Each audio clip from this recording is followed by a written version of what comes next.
Hvert år forsvinder flere hundrede danskere. De fleste bliver fundet, enkelte dukker aldrig op. Den 14-årige skoleelev Tore Vendelbo Eriksen bliver af familie og venner altid beskrevet med 2 karakteristika. Tore bliver altid beskrevet som værende super aktiv, og desuden har han en evne til at forsvinde. En aften i vinteren 2013 forsvinder Tore, da familien skal til at rydde af bordet og vaske op efter aftensmaden. Tore forsvinder ud på toilettet, men han kommer aldrig tilbage.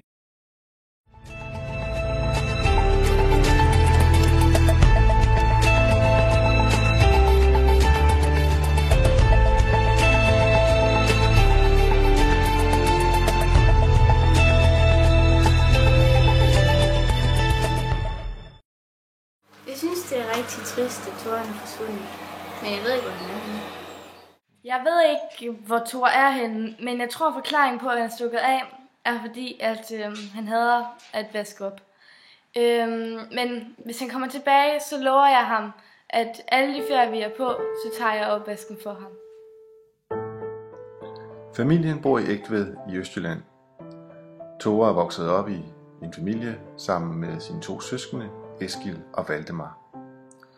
Desuden er han vokset op blandt geder, får, høns og bier, og desuden en mindre hundekennel. Altså, det har altid været et kendetegn for Tore at have fart på.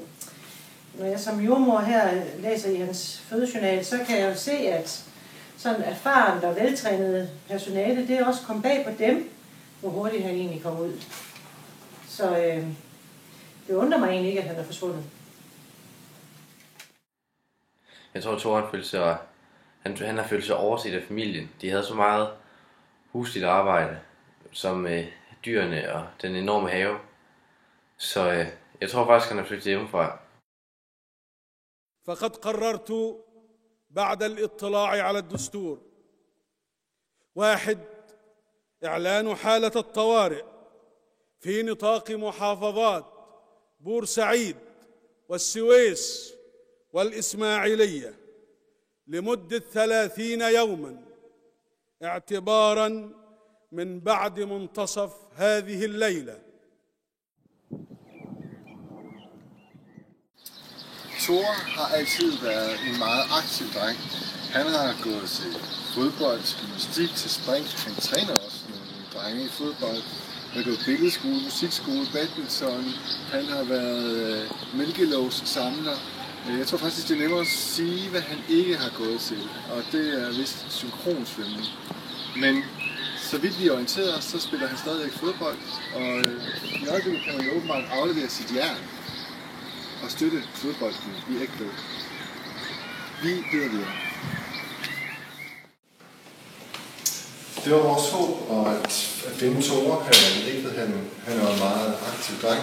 Men som det ses her, så er det lukket og slukket. Tilsyneladende er der også tale om lockout her i Egtved. Vi må lede et andet sted. Men Tore har en tendens til at forsvinde ud på toiletter, så jeg tjekker lige. Tore? Tore? Nej, heller ikke her. Vi er nu på Egtved skole. Det er her Tore går i skole. Vi går ind og ser, om vi kan finde Tore her. Goddag. Goddag. Jeg skulle høre, om du eventuelt kunne fortælle mig, hvor jeg kan finde Tore Vendelbo Eriksen, som er forsvundet og har været væk i længere tid. Det kan jeg desværre ikke. Han er lockout. Han er lockout? Ja, det er han. Okay.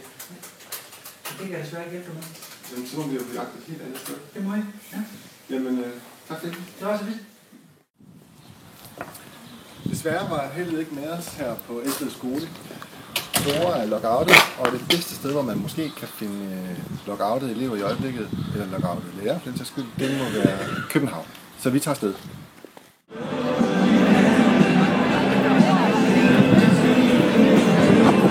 Nu er Egtved skole og ikke finde Tore, men forlydende lyder, at han måske er lockoutet, og derfor så er vi taget til København for at finde ham under denne her lockout. Men desværre, som I kan se, så er det mange mennesker, så han er nok ret umuligt at finde, men vi leder videre. information for at finde Tore her under Lorraine og her tæt ved demonstrationen, der findes Lyngby Storcenter. Vi tager her og får Tore efterlyst. Vi hører Føtex Kunderadio. Vi bringer en efterlysning. Vi efterlyser Tore Vendelbo Eriksen. Tore er iført Converse-sko og godt humør. Hvis I ser Tore, bedes I henvende jer til informationen, hvor forsvundne danskere står og venter. Men heller ikke i Lyngby Storcenter var der spor af Tore. Vi opgiver at finde Tore i Danmark, men vi har fået oplysning om, at familien har et hus i Sverige, så nu tager vi til Sverige og prøver at se, om vi kan finde ham i Smangerbyen Bar.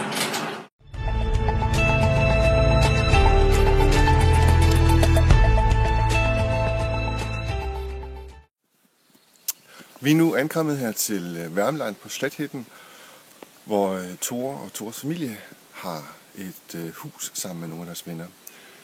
Vi går ind og ser, om Tore måske er her.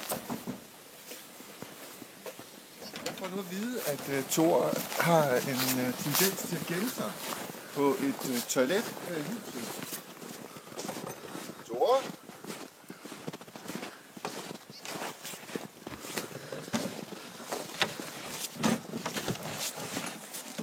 Nej, her er han heller ikke.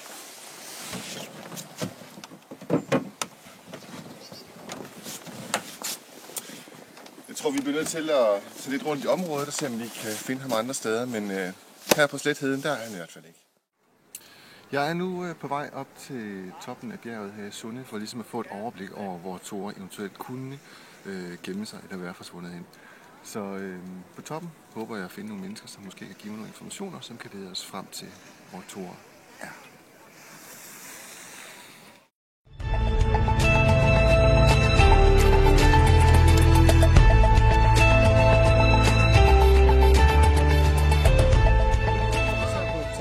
Sundeski i Tyrkiet, og som man kan se her, så er sporet blevet ganske koldt, og sigtbarheden den er dalet en del, så nu tager vi tilbage til Danmark igen.